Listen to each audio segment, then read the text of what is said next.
Buenos días, señor presidente de la Junta, señor presidente de la Fundación de Caja Extremadura, directora del Laboratorio Alternativas, doña Belén, secretario general de la Fundación Jiménez Abad y letrado de las Cortes de Aragón. Bienvenidos, señor consejero, señores alcaldes, diputados y diputadas, miembros de la mesa. Bienvenidos nuevamente a esta sala, a este espacio donde el devenir de la autonomía ha sido un espacio que ha sido testigo del gobierno, del autogobierno durante la vigente edición del Estatuto de Autonomía.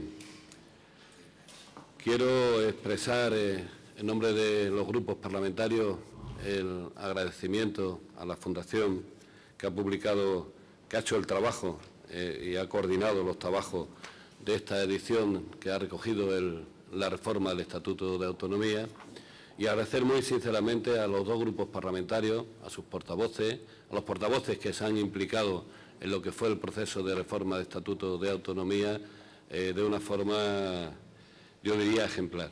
También al comité que inició sus trabajos, al Consejo Consultivo, al comité que designó el presidente de la Junta de Extremadura para iniciar los trabajos de la reforma, para culminar en una aprobación, como todos ustedes saben, y en una publicación unánime del Parlamento, y haber sido un estatuto que dentro de la Constitución española y sin pretender en ningún momento entrar en ninguna confrontación, ha sabido de una forma, yo diría, inteligente, recoger lo mejor del anterior estatuto, que ha sido la cohesión que nos ha dado a nuestra región, a los territorios de nuestra región, a los ciudadanos de nuestra región, y haber sabido aprovechar con esta reforma para dar un nuevo impulso a nuestra tierra, donde todos y todas nos sintamos identificados, a las fuerzas sociales, políticas, sindicales, empresariales, a la sociedad en su conjunto.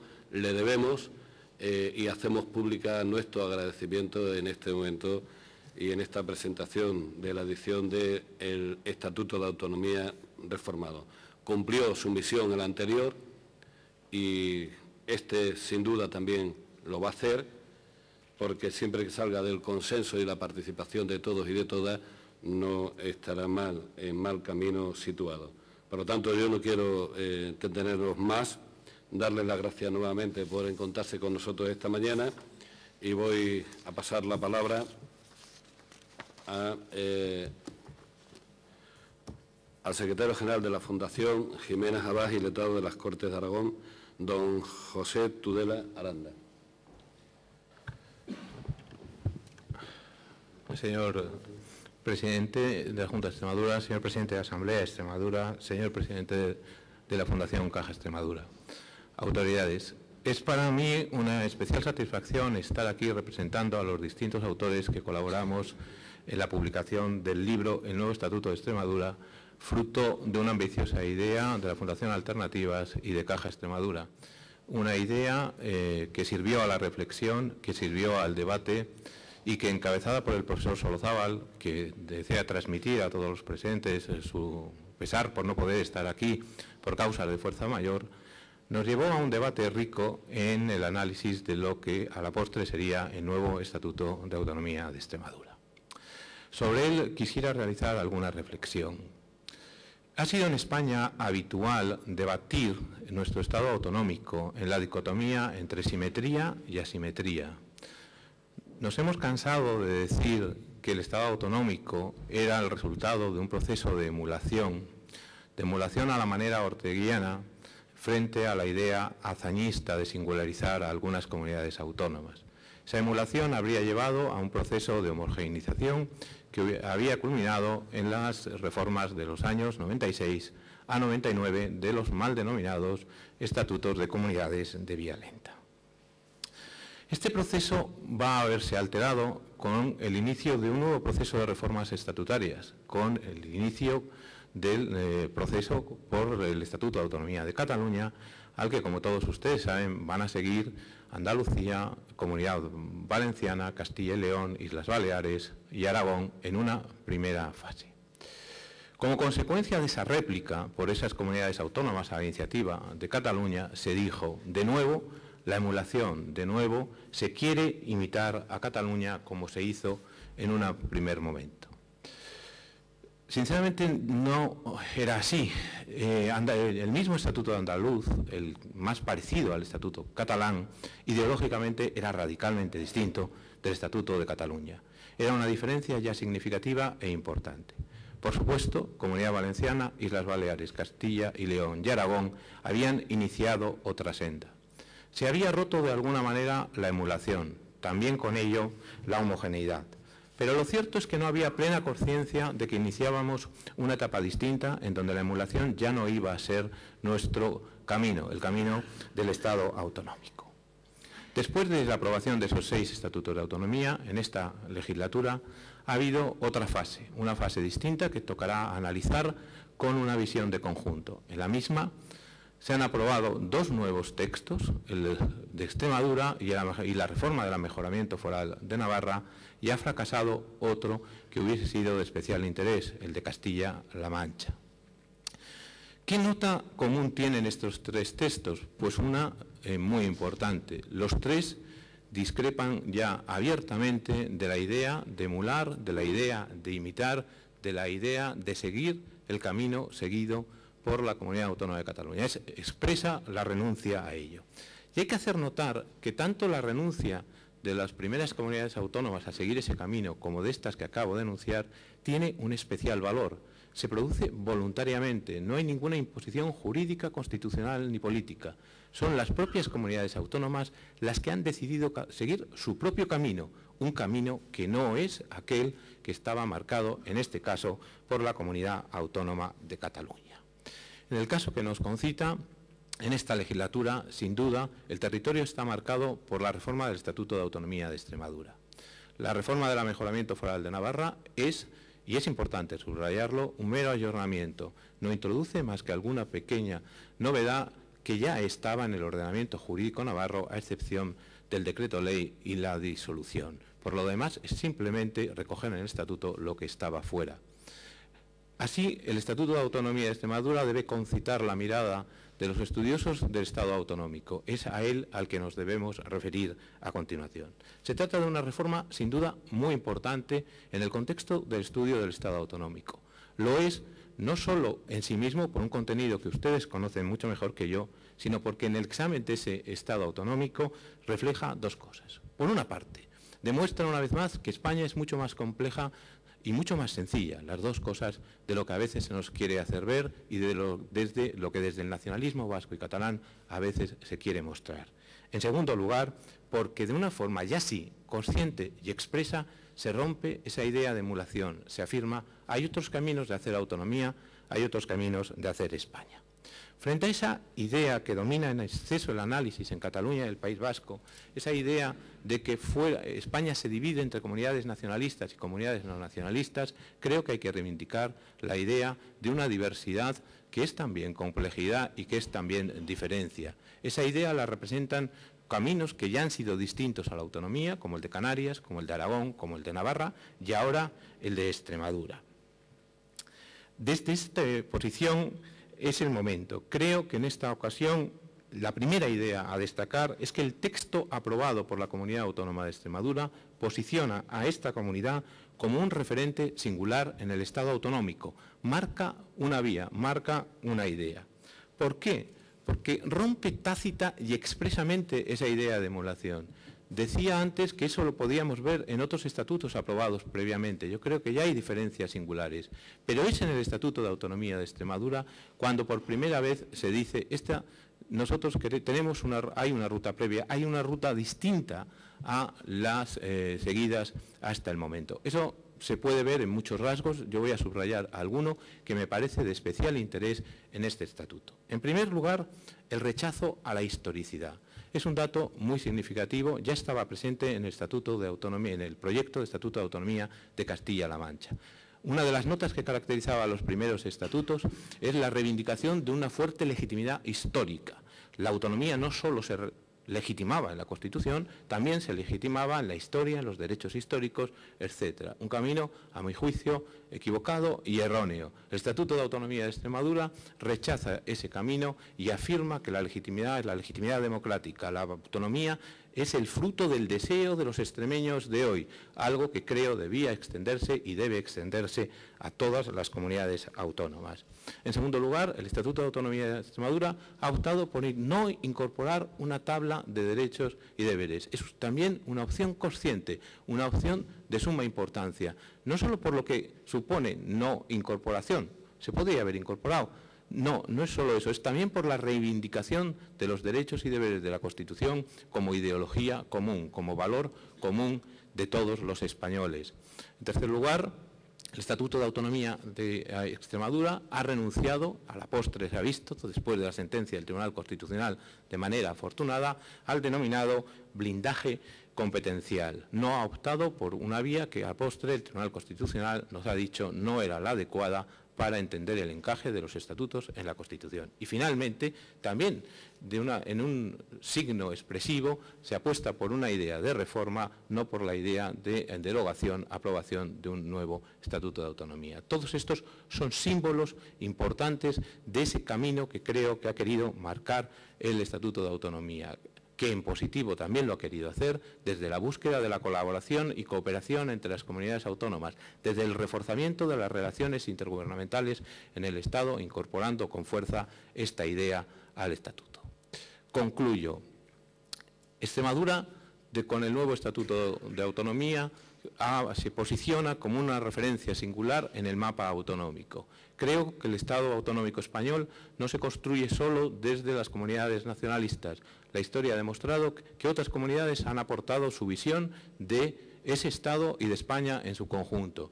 Este Estatuto de Autonomía posiciona a Extremadura en un lugar de privilegio en esa construcción entre todos de una España más fuerte. Es también una reivindicación del Estado autonómico, de las posibilidades reales del Estado autonómico en el marco de la Constitución. Y desde ese punto de vista creo que es una reivindicación en positivo, que es una reivindicación optimista que a todos debe alentar en el sentido de que cada uno puede encontrar en el común uno de su propio camino y su propia vía hacia el autogobierno. Nada más y muchas gracias.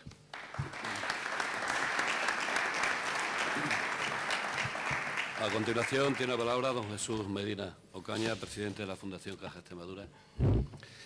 Señor presidente de la Junta, señor presidente de la Asamblea, directora del Laboratorio de Alternativas, José Tudela, autoridades, queridos amigos, diputadas, diputadas, mis primeras palabras son de bienvenida a todos y de gratitud por acompañarnos en este acto y también al presidente de la Asamblea por habernos la oportunidad de dejarnos este espacio para celebrarlo, un lugar que a mí me trae gratos recuerdos ya muy pretéritos. Hace algunos meses, más de un año, a poco de concluirse la aprobación, a los pocos días de concluirse la aprobación del proyecto de Estatuto de Autonomía por la Asamblea de Extremadura, recibí una petición que de inmediato fue aceptada por mí, consistente en apoyar la elaboración y la publicación de un texto que contuviese una amplia documentación sobre la génesis, el contenido, los rasgos diferenciales y el análisis doctrinal de las peculiaridades de nuestro reformado Estatuto de Autonomía.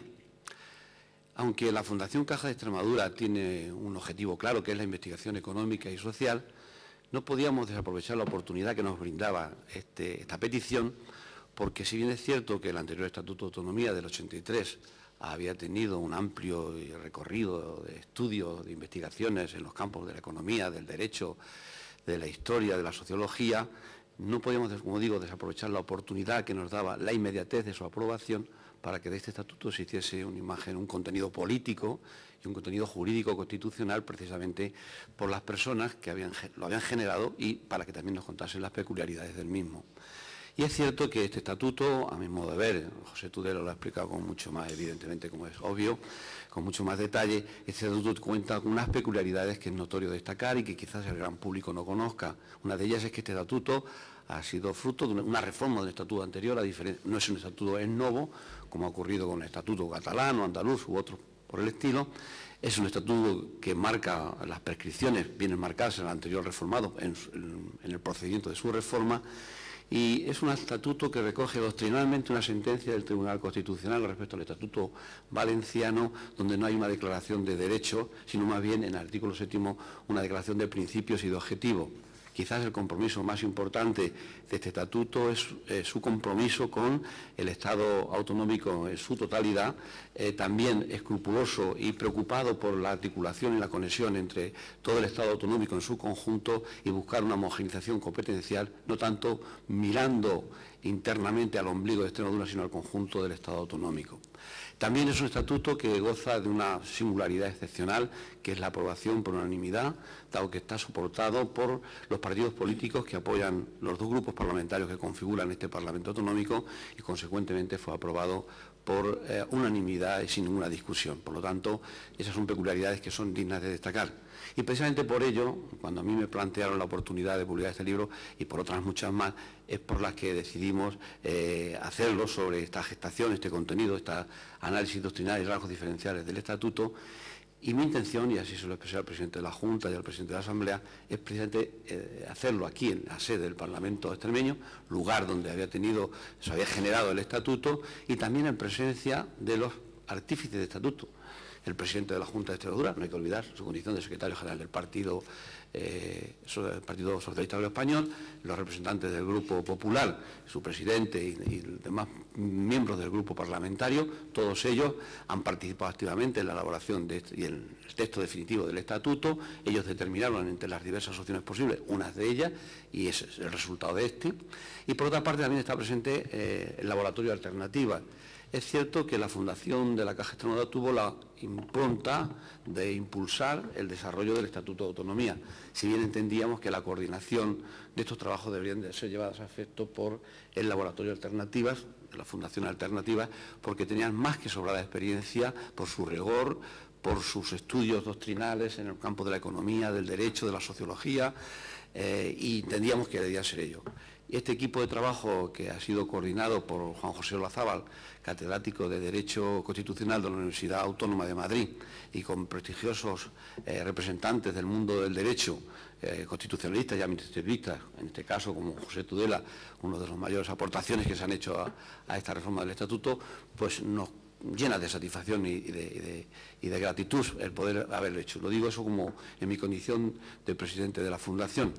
No quiero olvidar, como decía al principio, que también para mí esto tiene un grato recuerdo. Yo, como he dicho anteriormente, fui el primer consejero de la presidencia de este del gobierno autonómico en el año 1963 y me cumplió la labor de desarrollar un poco la configuración jurídica y administrativa de nuestra comunidad autónoma. Y también en mi condición de diputado del Parlamento, de esta Asamblea de Extremadura, fui el primer diputado que intervino en nombre de la Asamblea en el Congreso de los Diputados el 5 de febrero de 1991 para aprobar un estatuto que se remodificaba, que era la primera reforma, en base a un acuerdo suscrito entre el Partido Socialista Obrero Español, el Partido Popular y el Centro Democrático Social, a fin de modificar el artículo 21.4 del estatuto, en virtud del cual se trasladaban las elecciones autonómicas a los cuartos domingos del mes de mayo, dentro de los términos establecidos por la Ley Orgánica Electoral. De manera que eso, unido a mi condición de extremeño, ver un estatuto que tiene una amable empatía entre el fiel defensa del autogobierno, por una parte, y la lealtad a la Constitución y el consenso del que hemos hablado antes, desde luego para mí es un estatuto que va a dar mucho al presente y al futuro de Extremadura, es decir, a la historia de Extremadura. Muchas gracias.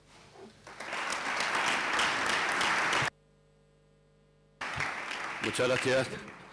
Doña Belén Barreiro Pérez Pardo, del Laboratorio de Alternativas, tiene la palabra.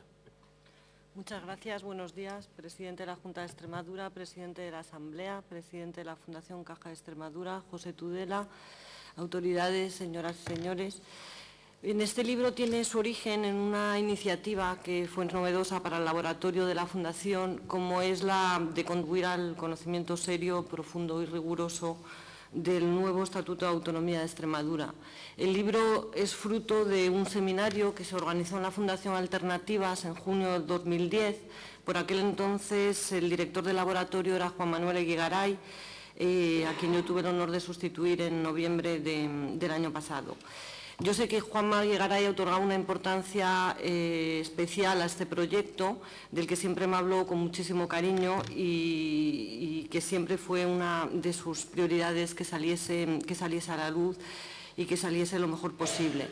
Este libro, como ya se ha dicho, se ha comentado brevemente, ha sido posible, por tanto, gracias a la iniciativa que en su momento tuvo Juan Magui Garay, iniciativa que compartió con una serie de personas que han hecho posible este trabajo. Jesús Medina, el presidente de la Fundación Caja de Extremadura, sin cuyo apoyo desde luego no se habría podido articular el proyecto, Ignacio Sánchez Amor y Manuel Barroso, portavoces en esta materia en la Asamblea de Extremadura, el catedrático Juanjo Solozábal, que es el coordinador del libro, y los autores Vicente Álvarez García, Clemente Checa, Felipe Jover, Ángeles Menéndez, Ignacio Sánchez Amor, Juanjo Solozábal, José Tudela y Juan Zornoza. Bien, el Laboratorio de Alternativas es un pequeño centro de estudios dentro de la Fundación Alternativas. Fue creado en el año 2002 por Joaquín Almunia, que lo dirigió hasta 2004. Tomó el relevo Juan Magui Garay en el año 2010 y yo misma a finales del año pasado, tras salir como presidenta del Centro de Investigaciones Sociológicas.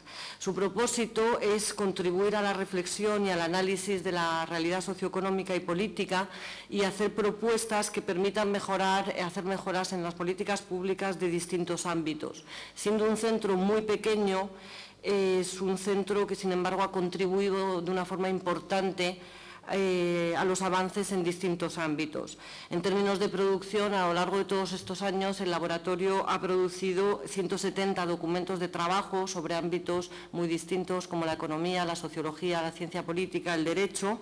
Ha organizado más de 30 seminarios y jornadas y ha sacado a la luz varios informes sobre la democracia, que son informes anuales, y que ahora estamos elaborando el 5º informe sobre la democracia. El laboratorio también ha trabajado dentro del ámbito autonómico, se han hecho trabajos sobre la cohesión territorial, sobre la financiación de la sanidad, así como también sobre lo que implica el Estado autonómico en el ámbito europeo y mundial.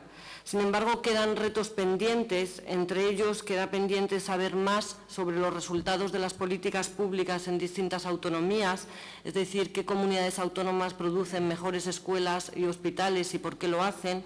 Igualmente quedan interrogantes que responder sobre los resultados económicos de las comunidades autónomas, por qué unas comunidades autónomas tienen tasas de paro más altas que otras cuando actúan en un contexto nacional con unas reglas, con instituciones comunes, y algunos de estos retos se propone el laboratorio contribuir en los próximos tiempos. Bien, quiero hacer un breve apunte sobre el libro y sobre lo que es el proceso de elaboración del Estatuto de Extremadura, que yo creo que es un proceso que encarna bien el espíritu político de esta comunidad autónoma. Primero, creo que es una comunidad autónoma que se preocupa tanto por ella misma como por el conjunto. Es decir, es una comunidad autónoma que su proceso de reforma del Estatuto apuesta por mejorar las reglas de la convivencia política y social en Extremadura, pero también por mejorar los mecanismos de cooperación entre autonomías. En este sentido, no es una autonomía, creo yo, que se mire el ombligo, sino que está abierta a las demás y comprometida con un proyecto que trasciende al proyecto regional. En segundo lugar, yo creo que este proceso de reforma, como bien plasma el libro, muestra que Extremadura es una comunidad que sabe adaptarse a los nuevos tiempos, que no quiere perder el tren de la modernización. El nuevo estatuto da cabida, como se comenta en el libro, a cuestiones como la igualdad de género, las nuevas tecnologías y a la participación en las políticas de la Unión Europea, entre otras cuestiones.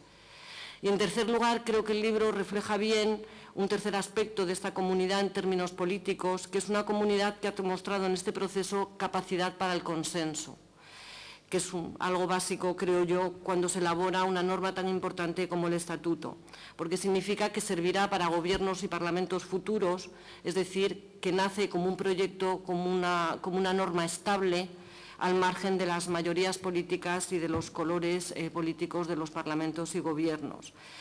Gracias a ese consenso, que tiene consecuencias, gracias a ese consenso, cuando se compara cómo respiran los ciudadanos extremeños en relación a otras comunidades autónomas, descubrimos que los extremeños son ciudadanos más satisfechos con sus instituciones y más satisfechos con la democracia de su comunidad autónoma que los ciudadanos de otras autonomías. gracias al consenso y gracias a la buena convivencia política, se observa que los extremeños tienen mayor satisfacción con la situación política de su comunidad de lo que lo tienen los ciudadanos de otras autonomías.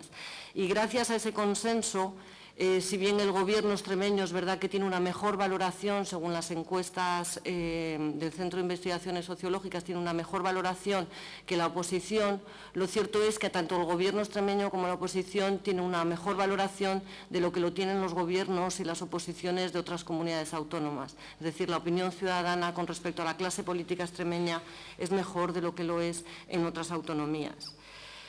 Bien, y lo dejo aquí. Quiero comentar simplemente que para nosotros, para la Fundación Alternativas y para el laboratorio, ha sido un privilegio participar en la elaboración de un texto como este, y espero que esto sea un primer paso en la colaboración con esta comunidad autónoma y otras comunidades autónomas en proyectos que permitan entender mejor nuestro Estado. Muchas gracias.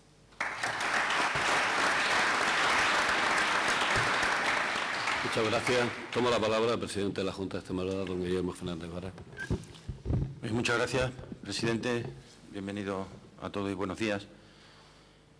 Cuando al inicio de esta legislatura, que ahora transcurre por sus últimas semanas, ofrecía en el debate de investidura a los grupos políticos allí presentes, el Grupo Parlamentario Socialista Regionalista y el Grupo Parlamentario Popular Extremadura Unida, el que sustenta el Gobierno, el mío y el que es o ha sido la oposición, un acuerdo en algunas materias, entre ellas el Estatuto de Autonomía, no tiene ningún mérito.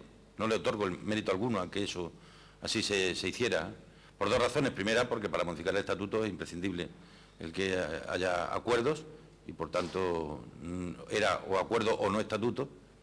Y, en segundo lugar, porque cada generación política somos la consecuencia del tiempo que nos ha tocado vivir.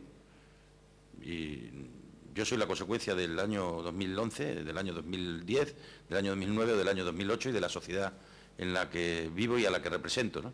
Y como cada uno es la consecuencia de la sociedad, hoy la sociedad reivindica y reclama cosas que muy probablemente la sociedad de hace 30 años reclamaba otras, ¿no? El acuerdo no es hoy día un mérito, es una necesidad, es algo que la ciudadanía entiende como obligatorio, ¿no? Y tiene que ser perfectamente compatible la defensa de cada uno de sus principios, de sus convicciones, en muchas cosas, con que en determinados asuntos, que son asuntos de Estado o asuntos de región, pueda haber acuerdos, y yo creo que el Estatuto es claramente la mejor muestra de ello, ¿no?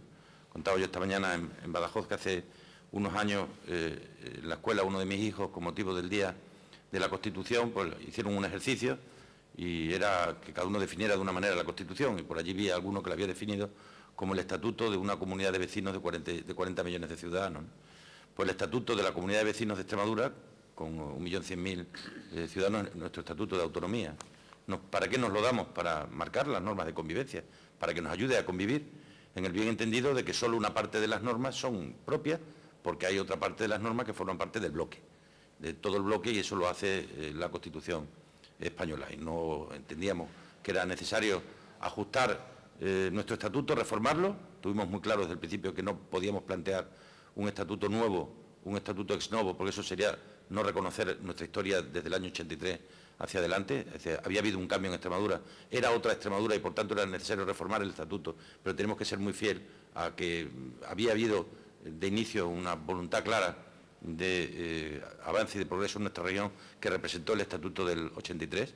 Recordamos muchas veces que no fue mucha noticia en aquel momento el hecho de la aprobación del primer estatuto, muy probablemente porque la sociedad extremeña de aquel momento estaba enfrascada en otros problemas y en otras dificultades, pero hoy ya nadie duda de lo que ha representado la autonomía para Extremadura, ¿no? Es muy curioso ver cómo en la mente y en la decisión de muchos ciudadanos españoles y también de muchos ciudadanos extremeños está ahora el defender y proteger lo que ha representado la España de las autonomías. Nosotros, ahora que se abre a veces debate sobre si hay que introducir o no cambios en esta España de las autonomías, que no es más que la consecuencia de que la Constitución deja abiertas muchas cosas que ahora estamos cerrando, y cada uno las vamos y la queremos cerrar a nuestra manera. Es decir, completar lo que representa la España de las autonomías es un ejercicio histórico muy importante. Sabíamos de dónde partíamos, la Constitución no nos decía hasta dónde podíamos llegar, y eso está haciendo que tenga que ser de la mano del consenso y también del Tribunal Constitucional, que en muchos momentos está resituando las posiciones, y por eso quisimos, estuvimos tan convencidos desde el principio que debía ser solo una reforma y que debería tener además nuestro propio camino. Era una reforma estatutaria para Extremadura en España, y ese era un camino que, como muy bien José destacaba, nosotros queríamos explorar. No queríamos parecernos a nadie, porque no habíamos pedido tampoco que los demás se parecieran a nosotros.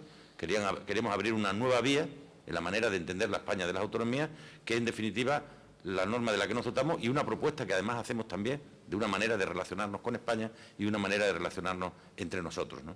Yo creo que esa es la parte, yo creo, más novedosa o más importante de apuesta por lo común. Es decir, no es solo un estatuto que pretende regular el funcionamiento de la comunidad de vecinos, sino que aspira también a proponer una manera de relacionarnos entre las distintas comunidades de vecinos que formamos parte del mismo bloque o de la misma urbanización, ¿no?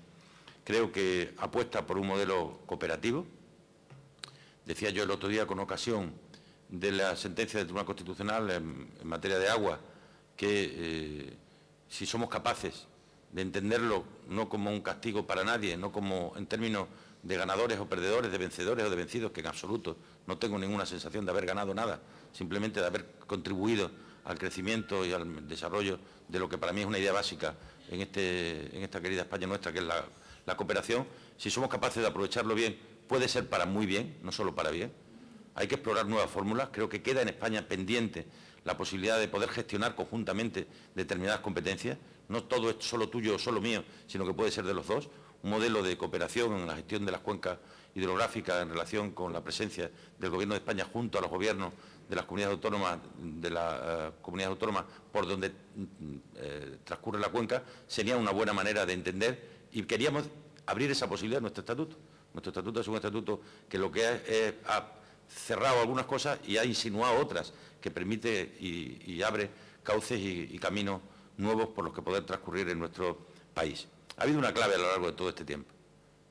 Voluntariamente cedimos todo el protagonismo del estatuto, en primer lugar a la comisión de expertos, a la que yo quiero agradecer muy especialmente el trabajo que realizaron, y en segundo lugar a un par de diputados que sacaran esto de la refriega política. Yo creo que la gran labor que Ignacio Sánchez Amor y Manolo Barroso han hecho es que sacaron esto del debate político, lo centraron y lo metieron dentro de una habitación alrededor de una mesa para hablar. Y eso ha hecho que todos durante este tiempo hayamos mimado y cuidado mucho esa relación.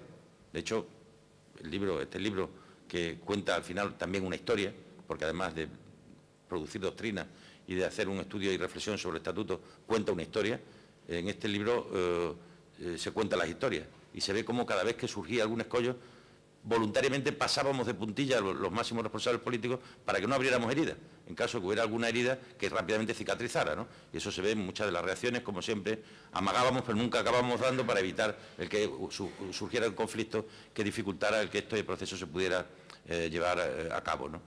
Antes de empezar el acto, cuando he llegado, he olido este libro. Yo suelo oler los libros tienen olor. Antes de leerlo, en función de a lo que te huelan, te predisponen en un estado de ánimo o de otro. Y este libro tiene olores. Y huele a acuerdo, huele a esperanza, huele a interés general, huele al valor de lo común, huele a una renuncia expresa a lo largo de todo su camino por apoderarse nadie de él. O sea, este estatuto no es mío, no será un mérito en la gestión de Vara, será un mérito en la gestión de esta tierra, un mérito colectivo en todo caso y nunca individual de un partido o de otro, ¿no? Y por otra parte también, hombre, yo confieso que pertenezco a una organización política que tiene una vocación muy municipalista, por eso está muy presente lo local, la autonomía de lo local, porque creo que además se lo debíamos a los pueblos. Creo que nuestro país está en alguna manera en deuda con sus pueblos. Hemos puesto mucho en valor lo que representa los gobiernos de España, los gobiernos de las comunidades autónomas. Parece como si solo existieran comunidades autónomas. No, mire usted, que es que hay los protagonistas del día a día, de la vida de la gente, que son los municipios. Esa autonomía de lo local y ese valor de lo local es enormemente importante. Yo algunas veces que he asistido a algunos debates en mi propia organización política, ve uno como quienes han sido alcaldes antes, que ahora ya son presidentes de comunidad autónoma, casi que se han olvidado de que fueron algún día alcaldes, ¿no? Y al final, en una región con 385 municipios, donde prácticamente solo hay 40 de más de 5.000 habitantes. Los ciudadanos viven en sus pueblos, viven en sus calles, participan en los espacios públicos que comparten en sus localidades. Y yo quería, y teníamos todos mucho interés en que eso quedara perfectamente reflejado en el estatuto, ¿no?, en la reforma del estatuto. La relación o nuestras relaciones o nuestra manera de participar dentro de la gobernanza de lo común que es España a través de un modelo claramente cooperativo. No queríamos inmiscuirnos en la vida de los demás, pero sí decir que los problemas de los demás son también nuestros problemas si queremos que los nuestros sean también compartidos por los demás. Esa manera de entender este país de una manera cooperativa, colaborativa, en el que no se trata de fortalecer uno a través de debilitar a otro, sino que es perfectamente posible la idea de más fuerte comunidades autónomas sin necesidad de que sea más débil el gobierno, sino todo lo contrario. Un modelo autonómico que haga más fuerte al conjunto será un modelo autonómico que nos haga mucho más fuerte a cada una de las partes. Esa idea de que España es mucho más que la suma de 17 partes era una idea primigenia que estaba en el corazón de aquellos que abordamos la reforma del Estatuto y de los que abordaron la creación del Estatuto en el año 1983. ¿no? Lo mejor de todo es que hemos sido capaces no de labrar un amplio acuerdo solo en el Parlamento de Extremadura, es que hemos sido capaces de labrar un amplio acuerdo en el Parlamento de España. Recuerdo que este ha sido un estatuto que ha salido casi por unanimidad. Solo hubo un voto en contra o una abstención. O sea, quiere decir que no solo hemos sido capaces de concitar consensos aquí, sino de concitar consensos en las Cortes Generales, en el Congreso de los Diputados y en el Senado. Este libro cuenta también que no todas las historias acaban bien. Hay 5 autonomías que fracasaron en el intento, en distintos momentos del proceso. Algunos cuando estaban empezando y otros cuando estaban acabando. Eso es porque fácil no es. Y no lo digo para darnos mérito, que ya aclaré suficientemente que no, sino para poner en valor que cuando se quiere, se puede, para lo cual es imprescindible decir, vamos a ver qué somos capaces de compartir para que lo que queremos no sea ni lo que tú quieres ni lo que quiero yo, sino lo que queremos juntos para lograr que las normas de la comunidad de vecinos del 1.100.000 ciudadanos ayude al 1.100.000 ciudadanos, donde nosotros no somos protagonistas de esta película, nosotros somos en todo caso actores secundarios, pero hay que darle todo el protagonismo a quien lo tiene, y ese protagonismo lo tiene que tener siempre el pueblo porque es quien soberanamente al final decide que estemos aquí y estoy seguro, no he encontrado a nadie de los que he tenido la oportunidad de hablar que no estén satisfechos cuando se llega a acuerdos. Esta sociedad no es la de hace 30 años. Esta sociedad ha cambiado y nosotros tenemos necesariamente que aceptar que hemos cambiado también un poquito todos con ella. Muchas gracias.